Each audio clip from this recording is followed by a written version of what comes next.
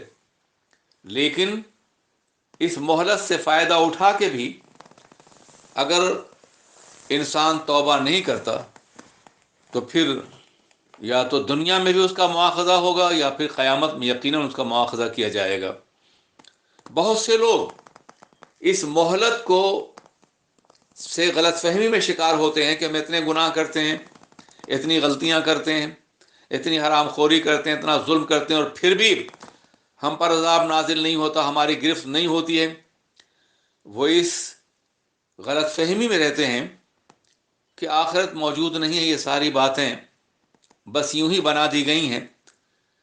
اگر ایسا ہوتا تو ہم پہ عذاب آ جاتا، حالانکہ ہم غلطیاں کرتے ہیں، گناہ کرتے ہیں، بدکرداریوں میں ڈوبے رہتے ہیں۔ افراد کا معاملہ بھی یہی اور قوموں کا معاملہ بھی۔ اس لیے وہ اللہ کی پکڑ سے بے نیاز ہو کر کے وہ قیامت کا بھی انکار کرتے ہیں، بعث بعد الموت کا بھی انکار کرتے ہیں۔ چنانچہ اللہ ان کا تذکرہ فرما رہا ہے، وقال الذین کفروا لا تأتینا الساعۃ، جو لوگ کافر ہیں وہ یہ کہتے ہیں کہ قیامت ہم پر کبھی نہیں آئے گی، قیامت کا وجود نہیں ہے۔ قل بلا وربی، اب یہاں خدائے ذوالجلال والاکرام اپنے پرجلال اسلوب سے جواب دے رہا ہے اپنے نبی کی زبان سے کہ اے نبی کہہ دیجئے بلا، بلا شبہ، یقیناً، کیوں نہیں، وربی، مجھے میرے پروردگار کی قسم ہے، لتاتینکم، قیامت یقیناً اور بلا شبہ تم پر نافذ کی جائے گی، تمہارے پاس آئے گی۔ لتاتینکم تاکید کا صیغہ ہے، بلا وربی، وربی قسم کے لیے ہے۔ اے محبوب اپنے پروردگار کی قسم کھا کے بالتاکید فرما دیجئے کہ قیامت آئے گی اور بلا شبہ آئے گی، اور دنیا کی کوئی طاقت قیامت کو روک نہیں سکتا ہے۔ قیامت کیوں آئے گی؟ اس لیے کہ اللہ عالم الغیب ہے، غیب کا جاننے والا ہے، جو انسانوں کے حواس خمسہ سے پوشیدہ ہے، جو اس کے ادراک سے پوشیدہ ہے، جو ماورائے ادراک حقیقتیں، ان سب سے اللہ واقف ہے۔ وہ جانتا ہے قیامت آئے گی، اور وہی قیامت کو نازل کرنے والا ہے۔ جب قیامت آئے گی تو یہ مت سوچو کہ تمہارے اعمال کا تم سے حساب نہیں لیا جائے گا، یا علیم و خبیر پروردگار عالم تمہارے اعمال سے واقف نہیں ہے، نہیں، لا یعزب عنہ مثقال ذرۃ فی السماوات ولا فی الارض ولا اصغر من ذلک ولا اکبر الا فی کتاب مبین۔ اللہ فرماتا ہے کہ نہیں پوشیدہ ہے اس کی ذات سے ایک ذرے کے برابر بھی کوئی چیز، خواہ وہ آسمانوں میں ہو یا زمین میں ہو، زمین کی تہوں میں ہو یا آسمانوں کی بلندیوں میں ہو۔ اگر کوئی بھی شے ایک ذرے کے برابر بھی، رائی کے دانے کے برابر بھی ہے، یا ریت کے ذرے کے برابر بھی ہے، تو وہ نگاہ قدرت سے پوشیدہ نہیں ہے۔ اس لیے مت یہ سمجھو کہ تم جو اعمال کر رہے ہو تمہارا پروردگار اس سے بے خبر ہے۔ تمہیں ڈھیل دی گئی ہے، تمہیں مہلت دی گئی ہے، اس لیے کہ تم توبہ کر لو، زندگی کسی دور میں تم واپس آ جاؤ، تو اللہ غفور بھی اور رحیم بھی ہے۔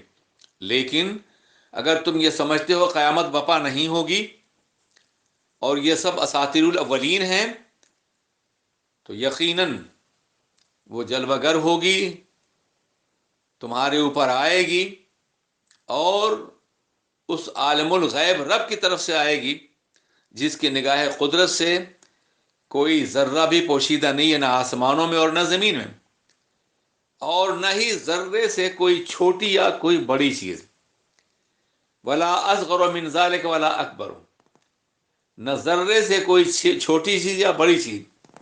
اب یہ چھوٹی اور بڑی کیا چیز ہے، کیوں فرمایا گیا؟ اس لیے کہ کبھی لوگ صرف ذرے ہی کو دیکھتے تھے، لیکن اب ذرہ جو ہے تقسیم در تقسیم کے عمل سے ایٹم بن چکا ہے، جزو لا تجزا، مکمل منقسم ہو چکا ہے۔ تو ظاہر ہے یہ بہت ذرے سے کروڑوں گنا چھوٹا ہے۔ یہ ایٹم ایک ایسا ذرہ ہے جسے سوئی کے نوک پر لاکھوں کی تعداد میں رکھا جا سکتا ہے، اور ظاہر ہے کہ نظر نہیں آ سکتا ہے، مگر نگاہ قدرت میں ذرے سے بھی زیادہ اگر کوئی چیز اصغر ہے، چاہے وہ کتنی ہی چھوٹی کیوں نہ ہو، اللہ کی نگاہ اسے دیکھ رہی ہے، اور اگر بڑی ہے تو اسے بھی دیکھ رہی ہے۔ الا فی کتاب مبین، اور صرف یہ نہیں کہ اللہ دیکھ رہا ہے، علیم و خبیر ہے، بلکہ یہ ساری معلومات بحکم الہی لوح محفوظ میں لکھ دی گئی ہیں اور محفوظ ہیں۔ کیوں ہے یہ سب کچھ؟ اللہ تبارک و تعالیٰ کی نگاہ قدرت میں ہر ذرہ کائنات کیوں موجود ہے، وہ کیوں دیکھ رہا ہے؟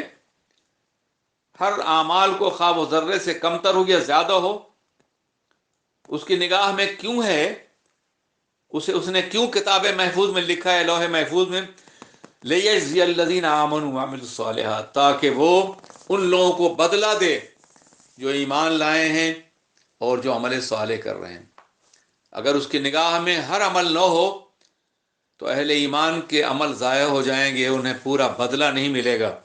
لیکن چونکہ وہ ہر عمل کو دیکھ رہا ہے، وہ عمل جو زمین پر ہے، جو آسمانوں پہ چڑھ رہے ہیں، اس لیے یقینی طور پر وہ ہر ایک عمل کا پورا بدلہ دے گا۔ کن لوگوں کو؟ الذین آمنوا وعملوا الصالحات، جو ایمان لائے ہیں اور جنہوں نے ایک عمل کیا ہے۔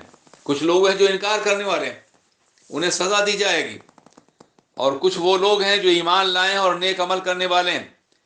قرآن عظیم میں درجنوں مقامات پر یہ فرمائیں گے الذین آمنوا وعملوا الصالحات، جو ایمان لائے اور جنہوں نے عمل صالح کیا۔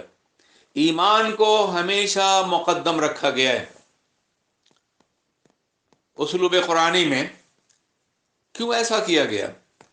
اس لیے کہ ایمان عمل پر مقدم ہے۔ اگر ایمان نہیں ہے تو عمل کی حیثیت ہبا منصورہ ہے، کہ اس کی کوئی حیثیت نہیں ہے۔